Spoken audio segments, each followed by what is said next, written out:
नमस्ते। Teaching exams की तैयारी में ना 3 शब्द हैं, वृद्धि, विकास और परिपक्वता।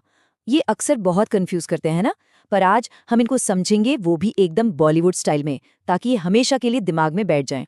तो क्या आप भी इन तीनों में उलझ जाते? अगर हाँ, तो समझिए कि आज ये उलझन हमेशा हमेशा के लिए खत्म होने वाली है। इस पूरे सेशन के बाद ये कंफ्यूजन गायब, और वो भी एक ऐसी यादगार तकनीक से जिसे भूलना नामुमकिन हो जाएगा। ओके, तो शुरू करते हैं। सबसे पहले बात करते हैं वृद्धि की। इन तीनों में ये सबसे सीधी साधी और कह सकते हैं फिजिकल चीज है। तो वृद्धि है क्या? देखिए, इसका सीधा सा मतलब है हमारे शरीर की बनावट या आकार का बढ़ना। सिंपल, जैसे हमारी हाइट बढ़ गई, हमारा वजन बढ़ गया। ये वो बाहरी बदलाव हैं जिन्हें हम देख सकते हैं, नाप सकते हैं। और सबसे जरूरी बात जो एग्जाम में पूछी जाती है, ये मात्रात्मक है, यानी क्वांटिटेटिव। इसको आप एक मीटर टेप से माप सकते हो, है ना? और हाँ, ये एक उम्र के बाद रुक जाती है। अब इसको समझने के लिए बेस्ट एग्जाम्पल है कोई मिल गया का रोहित मेहरा। याद है आपको?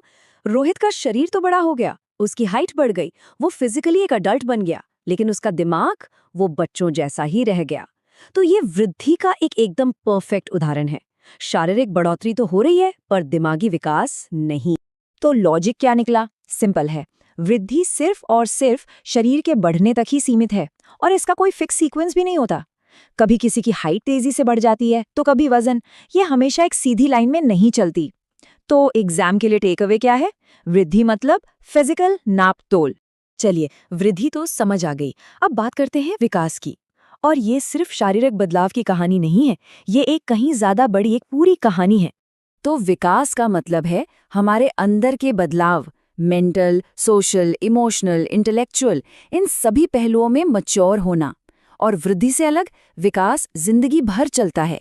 इसे कहते हैं वोम टू टूम्ब, यानी गर्भ से कब्र तक। और सबसे बड़ा फर्क ये मात्रात्मक और गुणात्मक, मतलब क्वांटिटेटिव और क्वालिटेटिव दोनों होता है। और इसको समझने के लिए तारे ज़मीं पर के ईशान से बेहतर कौन हो सकता है? याद है वो सीन? निकुंब सर ने ईशान की हाइट या वजन पे काम नहीं किया, उन्होंने उसकी क्रिएटिविटी, उसकी भाषा की समझ, इन चीजों पर काम किया। यही तो विकास है। इसे आप किसी मीटर टेप से नहीं नाप सकते, इसे सिर्फ महसूस कर सकते हैं। ये हमारी छिपी हुई शक्तियों को बाहर निकालने जैसा है। अच्छा, एक और बात, विकास हमेशा एक क्रम में होता है, मतलब सिक्वेंशियल। ठीक वैसे ही जैसे पंचायत वेब सीरीज में फुलेरा गांव का विकास धीरे धीरे स्टेप बाय स्टेप होता है। ये हमारे एफर्ट्स और कंटिन्यूटी पर डिपेंड करता है। जैसा कि वो फेमस मीम कहता है, देख रहा है ना विनोद, विकास लगातार मेहनत से होता है, रातों रात नहीं। तो अब जब हमने वृद्धि और विकास दोनों को समझ लिया है, तो चलिए इनके बीच का जो असली अंतर है ना, उसे एकदम पक्का कर लेते हैं, ताकि एग्जाम में कोई कंफ्यूजन न रहे।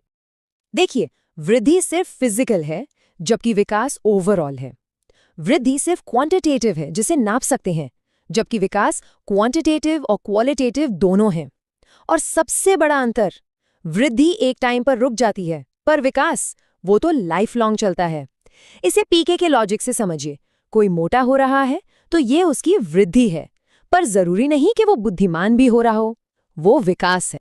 ओके, तो अब आते हैं हमारे फाइनल और सच कहूं तो सबसे इंटरेस्टिंग कॉन्सेप्ट पर, परिपक्वता। ये वो प्रोसेस है जो वृद्धि और विकास दोनों को अंदर से कंट्रोल करती है। तो परिपक्वता या मैच्योरेशन क्या है? इसका सीधा सा मतलब है हमारे अंदर जो जेनेटिक गुण हैं, उनका सही टाइम पर अपने आप बाहर आना। ये सीधे सीधे हमारी आनुवंशिकता यानी हेरेडिटी से जुड़ी है। सबसे खास बात, इसके लिए मेहनत नहीं करनी पड़ती, ये उम्र के साथ अपने आप आती है। ये एक ऑटोमेटिक प्रोसेस है।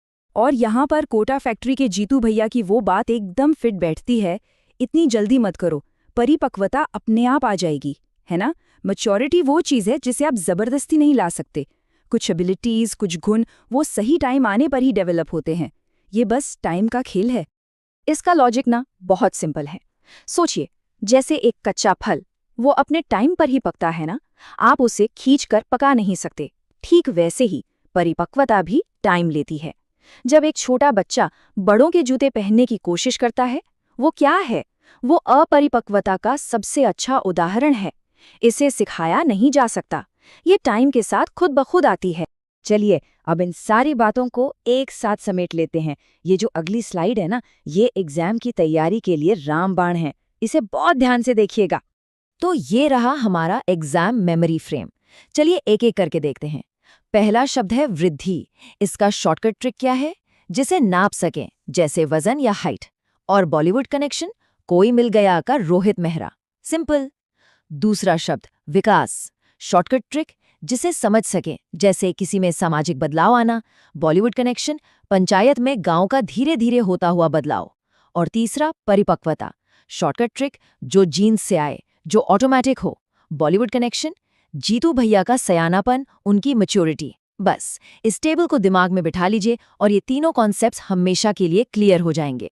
और आखिर में बस एक लाइन को हमेशा याद रखिएगा, विकास एक लंबा सफर है और वृद्धि उस सफर में आने वाला बस एक छोटा सा पड़ाव है। इस एक सोच के साथ आप इन तीनों के रिश्ते को कभी नहीं भूलेंगे। चाइल्ड डेवलपमेंट एंड पेडागॉजी यानी सीडीपी के एक बहुत जरूरी कॉन्सेप्ट को समझने वाले हैं, वो भी बिल्कुल नए, एकदम फिल्मी अंदाज में। अच्छा, ऐसा होता है ना कि सीडीपी के कॉन्सेप्ट्स पढ़ने में तो बड़े अच्छे से समझ आ जाते हैं, लेकिन एग्जाम के टाइम पर दिमाग से निकल जाते हैं। अगर हाँ, तो समझिए आज इस मुश्किल को आसान बनाने का जुगाड़ मिल गया है। आज हम मुश्किल से मुश्किल परिभाषाओं को बॉलीवुड की मजेदार कहानी और मीम्स के साथ जोड़ने वाले हैं, ताकि हर कॉन्सेप्ट दिमाग में ऐसा बैठे कि फिर कभी निकले ही नहीं। तो चलिए शुरू करते हैं। देखिए, किसी भी इंसान का जो विकास है ना, वो बिल्कुल एक फिल्म की कहानी जैसा होता है, जिसमें एक्शन भी है, इमोशन भी है, ड्रामा भी है, मतलब सब कुछ है। और ये कई अलग अलग पहलुओं से मिलकर बनता है। कहते हैं कि विकास बहुआयामी होता है, यानी इसके कई पहलू हैं। इसमें शारीरिक, संज्ञानात्मक, सामाजिक और भाषा विकास, ऐसे कई आयाम शामिल हैं। आज हम इन्हीं में से एक बहुत ही दिलचस्प आयाम पर फोकस करेंगे, और वो है गत्यात्मक विकास, यानी मोटर डेवलपमेंट। तो ये गत्यात्मक विकास आखिर है क्या? देखिए, ये हमारे शारीरिक विकास का ही एक हिस्सा है, जो हमें अपनी मांसपेशियों और हड्डियों पर कंट्रोल करना सिखाता है, जैसे कि चलना, दौड़ना या फिर कूदना। अब इस गत्यात्मक विकास के भी दो हिस्से हैं। चलिए पहले हिस्से को समझते हैं, जिसे हम कह सकते हैं फाइन मोटर स्किल्स की कारीगरी। जैसा नाम से ही लग रहा है, इसमें बहुत नज़ाकत और बारीकी का काम होता है। अच्छा, फिल्म तारे ज़मीन पर का ये सीन तो सबको याद ही होगा, है ना? जिस तरह ईशान बहुत ध्यान से अपनी छोटी छोटी उंगलियों से पेंटिंग कर रहा है। बस ठीक यही फाइन मोटर स्किल का एक परफेक्ट एग्जाम्पल है। चलिए इसको थोड़ा और समझते हैं।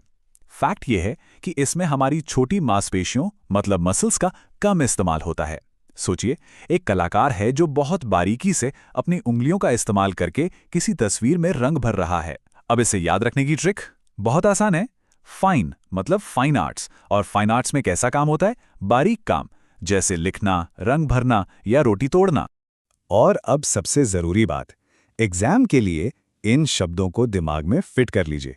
सूक्ष्म, बारीक, उंगलियां और छोटी मांसपेशियां। और ये एक लाइन हमेशा याद रखनी है, जब भी किसी काम में नज़ाकत और उंगलियों का इस्तेमाल हो, तो वो और कुछ नहीं, फाइन मोटर स्किल है। तो एक तरफ थी फाइन स्किल्स की कारीगरी। अब बात करते हैं इसके दूसरे हिस्से की, जो इससे बिल्कुल उल्टा है। इसमें नज़ाकत नहीं, बल्कि भरपूर ताकत का इस्तेमाल होता है। तो इससे हम कह सकते हैं ग्रॉस मोटर स्किल्स का बाहुबली। जैसे बाहुबली अपनी पूरी ताकत, अपने पूरे शरीर की बड़ी बड़ी मांसपेशियों का इस्तेमाल करके ये भारी शिवलिंग उठा रहे हैं, बस यही ग्रॉस मोटर स्किल का कॉन्सेप्ट है। इसमें मांसपेशियों का बहुत ज्यादा इस्तेमाल होता है। जरा सोचिए, एक बच्चा पार्क में पूरे जोश के साथ दौड़ रहा है, कूद रहा है या फिर तैर रहा है। वो अपने हाथ पैर यानी शरीर की बड़ी मांसपेशियों का इस्तेमाल कर रहा है। इसे याद रखने की ट्रिक तो और भी आसान है। ग्रोस मतलब बड़ा। इसके उदाहरण क्या हैं? तैरना, कूदना और दौड़ना। एग्जाम के लिए ये कीवर्ड जरूर याद रखने हैं: स्थूल, बड़ा, हाथ पैर और बड़ी मांसपेशियां। और सबसे जरूरी लाइन जो याद रखनी है वो ये है कि जब भी पूरे शरीर की ताकत लगे, जैसे दौड़ने कूदने में, तो समझ जाइए कि वो ग्रॉस मोटर स्किल है। तो चलिए आखिर में एक सीधी सीधी तुलना देख लेते हैं। फाइन यानी सूक्ष्म कौशल, इसमें छोटी मांसपेशियों से बारीक काम होता है, जैसे लिखना। और वहीं दूसरी तरफ ग्रॉस यानी स्थूल कौशल, इसमें बड़ी मांसपेशियों से पूरे शरीर का काम होता है, जैसे दौड़ना। सिंपल। तो अब ये कॉन्सेप्ट एकदम क्लियर हो गया होगा, है ना? तो जाते जाते बस एक छोटा सा सवाल। अगली बार जब किसी बच्चे को पार्क में दौड़ते हुए या क्लास में लिखते हुए देखें तो पहचानने की कोशिश जरूर कीजिएगा कि वहाँ कौन सी मोटर स्किल काम कर रही है।